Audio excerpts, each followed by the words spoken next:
ಗೋವಾ ರಾಜ್ಯದ ಮುಖ್ಯಮಂತ್ರಿಯಾದಂಥ ಪ್ರಮೋದ್ ಸಾವಂತ್ ಅವರು ನಿನ್ನೆ ಒಂಥರ ಹೇಳಿಕೆ ವಿಧಾನಸಭೆಯಲ್ಲಿ ಪ್ರಸ್ತಾಪ ಮಾಡಿದರು. ಇವತ್ತು ಮತ್ತೆ ಹೇಳಿಕೆ ಕೊಟ್ಟರ ಮಹದಾಯಿ ನಮಗೆ ಜೀವನದಿ, ನಮಗೂ ಕೂಡ ಮಹದಾಯಿ ಜೀವನದಿನ. ಯಾಕಂದ್ರೆ ನಮ್ಮ ರಾಜ್ಯದಲ್ಲಿ ಹುಟ್ಟಿ ಗೋವಾ ರಾಜ್ಯಕ್ಕೆ ಅದು ಹೋಗುತ್ತೆ. ಇವತ್ತು ಅದನ್ನು ತಡೆಯುವಂಥ ವ್ಯವಸ್ಥೆಗೆ ನೀವು ಏನೇ ಪ್ರಯತ್ನ ಮಾಡಿದ್ರೂ ಅದು ಸಾಧ್ಯ ಇಲ್ಲ. ಈಗಾಗಲೇ ಸುಪ್ರೀಂ ಕೋರ್ಟ್ ಆದೇಶ ಆಗಿದೆ. ಮಹದಾಯಿ ನ್ಯಾಯಾಧಿಕರಣದಲ್ಲಿ 13.42 TMC ನೀರು ಹಂಚಿಕೆಯಾಗಿದೆ. ಈಗಾಗಲೇ ಮುಖ್ಯಮಂತ್ರಿಗಳು ಸಿದ್ದರಾಮಯ್ಯ ಸಾಹೇಬರು, ಉಪಮುಖ್ಯಮಂತ್ರಿಗಳಂತ DK ಶಿವಕುಮಾರ್ ಸಾಹೇಬರು, ಕಾನೂನು ಸಚಿವರಂತ ಸನ್ಮಾನ್ಯ HK ಪಾಟೀಲ್ ಸಾಹೇಬರು, ಈಶ್ವರ್ ಖಂಡ್ರೆ ಸಾಹೇಬರು ಕೂಡ ಸ್ಟೇಟ್ಮೆಂಟ್ ಮಾಡಿದ್ದಾರೆ. ನಮ್ಮ ರಾಜ್ಯದ ಹಕ್ಕನ್ನು ಪಡೀಲಿಕ್ಕೆ ಯಾರ್ದು ಏನು ಸಮಸ್ಯೆ ಇಲ್ಲ, ಕಾನೂನಾತ್ಮಕವಾಗಿ ನಮಗೆಲ್ಲ ಅನುಮತಿಯನ್ನು ನೀಡಿದೆ ಅಂತ. ಈತನ ಭಾರತೀಯ ಜನತಾ ಪಾರ್ಟಿಯ ನಾವೇನೋ ರಾಜಕಾರಣ ಮಾಡ್ತೀವಿ ಅಂತ ಹೇಳಿಕೆ ಕೊಟ್ರ. ನಾವ್ಯಾಕೆ ಕುಡಿ ನೀರಿನ ರಾಜಕಾರಣ ಮಾಡಬೇಕು? ನಾವು ನಿಮ್ಗೆ ಮನವಿ ಮಾಡ್ತೀವಿ, ಇದಕ್ಕೆ ಅನುಮತಿ ಕೊಡ್ತಾರೆ ಅನ್ನುವಂಥ ಒತ್ತಾಯ ಅಷ್ಟೇ ನಮ್ಮದು. ಅದಕ್ಕೆ ನಿನ್ನೆ ಅರವಿಂದ್ ಬೆಲ್ಲ ಸಾಹೇಬ್ರು ಹೇಳಿದ್ರು, ಇಲ್ಲ ಕಾಂಗ್ರೆಸ್ನವ್ರು ರಾಜಕಾರಣ ಮಾಡ್ತಾರ, ಹಂಗೆ ಮಾಡ್ತಾರ, ಅಡ್ಡ ಗಾಡಿ ಕಟ್ಟಿದ್ರು. ಯಾವ್ದ ಗಾಡಿ ತೆಗೆದ್ರು ಅಡ್ಡ ಗಾಡಿ ಕಟ್ಟಿದ್ದನ್ನು ತೆಗೆದು ಈಗ ನಾವು ನೀರು ತರಬೇಕಾಗಿದೆ. ಆ ಕೆಲಸವನ್ನ ಮಾಡಲಿಕ್ಕೆ ಮಾನ್ಯ ಮುಖ್ಯಮಂತ್ರಿಗಳು, ಉಪಮುಖ್ಯಮಂತ್ರಿಗಳು ಈಗಾಗಲೇ ಟೆಂಡರ್ ಕರೆದಾರ. ಆಮೇಲೆ ಉಪಮುಖ್ಯಮಂತ್ರಿಗಳು ಒಂದು ಹೇಳಿಕೆಯನ್ನು ಕೊಟ್ಟಾರ, ನಾವು ಸುಪ್ರೀಂ ಕೋರ್ಟ್ನ ಹಾಕಿದಂಥ ದಾವೆಯನ್ನು ವಿಡ್ರಾ ಮಾಡಿ ನಾವು ಇಮಿಡಿಯೇಟ್ ಆಗಿ ಕಾಮಗಾರಿ ಪ್ರಾರಂಭ ಮಾಡ್ತೇವೆ. ಅದು ಹೆಂಗೆ ತಡೀಲಿ ಅಂತ ಐತಲ್ಲ, ಅದಕ್ಕೆ ಇಡೀ ರಾಜ್ಯದ ಜನರದು ನಮ್ದು ಎಲ್ಲರದು ಬೆಂಬಲ ಇದೆ. ಕರ್ನಾಟಕ ಸರ್ಕಾರ ತೆಗೆದುಕೊಂಡಂತ ನಿರ್ಧಾರಕ್ಕೆ ನಾವೆಲ್ಲರೂ ಬದ್ಧರಾಗಿರ್ತೀವಿ. ವಿಶೇಷವಾಗಿ ನಮ್ಮ ಕೇಂದ್ರ ಸಚಿವರಂತ ಪ್ರಹ್ಲಾದ್ ಜೋಶಿ ಸಾಹೇಬ್ರು ಒಂದು ಹೇಳಿಕೆ ಕೊಟ್ಟಾರ. ಇದು ಭಾರತ ಸರ್ಕಾರದ ಹೇಳಿಕೆ ಅಲ್ಲ, ಪ್ರಮೋದ್ ಸಾವಂತ್ ಅವರ ವೈಯಕ್ತಿಕ ಹೇಳಿಕೆ ಅಂತ. ಆದ್ರೆ ಸಂಬಂಧಪಟ್ಟಂತ ಕೇಂದ್ರ ಅರಣ್ಯ ಸಚಿವರು ಇದಕ್ಕೆ ಸ್ಪಷ್ಟೀಕರಣ ಮಾಡಬೇಕು. ಯಾಕಂದ್ರೆ ಅವ್ರ ಹೆಸರು ತಗೊಂಡು ಅವ್ರು ಹೇಳಿಕೆ ಕೊಟ್ಟಾರ. ಅದಕ್ಕೆ ಮಹದಾಯಿ ಕಳಸಾ ಬಂಡೂರಿ ಯೋಜನೆಯನ್ನು ಜಾರಿ ಮಾಡಲಿಕ್ಕೆ ಇವತ್ತೇನು ಅವ್ರು ಭಾರತ ಸರ್ಕಾರ ಹೇಳಿಕೆ ಅಲ್ಲ ಅಂದ್ರಲ್ಲ, ಅದನ್ನು ಸ್ವಾಗತಿಸ್ತೇವೆ.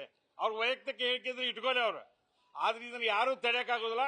ಕೇಂದ್ರ ಸರ್ಕಾರ ಸ್ಪಷ್ಟೀಕರಣ ಕೊಡಬೇಕು ಅಂತ ನಾನು ಒತ್ತಾಯ ಮಾಡ್ತೇನೆ. ನೀವು ಗೋವಾದವ್ರಿಗೆ ಏನೋ ಮಾತು ಕೊಟ್ಟಿರಿ, ನಂಗೆ ಕೊಟ್ಟಿರ್ಲಿಕ್ಕೆ ಯಾರ್ದು ಹೆದರಿಕೆ ಆಗೋದಕ್ಕೈತಿ? ನೀವು ಅದಕ್ಕೆ ಅನುಮತಿ ಕೊಡ್ತೀವಿ ಅನ್ನೋಂಥದ್ದನ್ನ ಸ್ಪಷ್ಟಪಡಿಸ್ರಿ. ನೀವೇನು ಯಾವುದೇ ಒಂದು ಕಾನೂನು ಬಿಟ್ಟು ಮಾಡಕತ್ತಿಲ್ಲ. ಈ ಕಾನೂನಾತ್ಮಕವಾಗಿ ನಮ್ಗೆ ಹಂಚಿಕೆ ಆಗಿದೆ, ನ್ಯಾಯಾಲಯದ ಆದೇಶ ನಮ್ಮ ಪರವಾಗಿದೆ. ಮತ್ತೇನು ಬೇಕು? ಕೇಂದ್ರ ಸರ್ಕಾರದ ಅಧೀನದಲ್ಲಿರ್ತಕ್ಕಂಥ ನೀರಿ ಸಂಸ್ಥೆ ಇವತ್ತು ಪರಿಸರಕ್ಕೆ ಯಾವುದೇ ಹಾನಿ ಇಲ್ಲ ಅಂದಾರ. ಲಾಸ್ಟ್ಗೆ ವನ್ಯಜೀವಿ ಮಂಡಳಿ ತೊಗೊಂಡ್ರೆ ಅಲ್ಲಿ ವನ್ಯಜೀವಿ ಮಂಡಳಿನೇ ಇಲ್ಲ. ಕೊನೆಗೆ ಅದೊಂದು ಅಸ್ತ್ರ ಮಾಡ್ಕೊಂಡು ಕೂತ್ರು. ಅದರಿಂದ ಏನು ಸಮಸ್ಯೆ ಇಲ್ಲ ಅಂತ ಹೇಳಿ ನಮ್ಮಲ್ಲಿ ಏನು ವಿಜಿಟಿ ಬಂದಿದ್ರು ಎಲ್ಲ ಕಮಿಟಿಯವರಿಗೆ ಮನವರಿಕೆ ಆಗಿದೆ. ಆ ಕಮಿಟಿಯವರು ಹೇಳಿದ್ರು ಈ ಸಮಸ್ಯೆ ಏನಿಲ್ಲ ಅಂತ. ಏನಿಲ್ಲ, ಒಂದು ಮೀಟಿಂಗ್ ಕರೀತಾರೆ ವನ್ಯಜೀವಿ ಮಂಡಳಿದು, ಮಹದಾಯಿ ಕಳಸಾ ಬಂಡೂರಿ ಸಬ್ಜೆಕ್ಟ್ ಬಂದಕ್ಕೆ ಡೆಫರ್ ಮಾಡ್ತಾರೆ. ಕಾರಣ ಏನು? ಅದಕ್ಕೆ ನಾನು ಮನವಿ ಮಾಡ್ತೇನೆ ಕೇಂದ್ರ ಸರ್ಕಾರಕ್ಕೆ. ಈಗಾಗಲೇ ಮುಖ್ಯಮಂತ್ರಿಗಳು ದೆಹಲಿಯಲ್ಲಿದ್ದಾರೆ, ಉಪಮುಖ್ಯಮಂತ್ರಿಗಳು ದೆಹಲಿಯಲ್ಲಿದ್ದಾರೆ. ಸಂದರ್ಭ ಇದ್ದಂತ ಸಂಬಂಧಪಟ್ಟಂತ ಸಚಿವರಿಗೆ ಭೇಟಿಯಾಗಿ ಇದಕ್ಕೆ ಅನುಮತಿ ಪಡೆದು ಶೀಘ್ರ ಕಾಮಗಾರಿ ಪ್ರಾರಂಭ ಮಾಡ್ತೀವಿ. ಅವರು ಲೇಟ್ ಮಾಡಿದ್ರಂದ್ರೆ ಕಾಮಗಾರಿ ಅಂತೂ 100% ಚಾಲೂ ಮಾಡ್ತೀವಿ.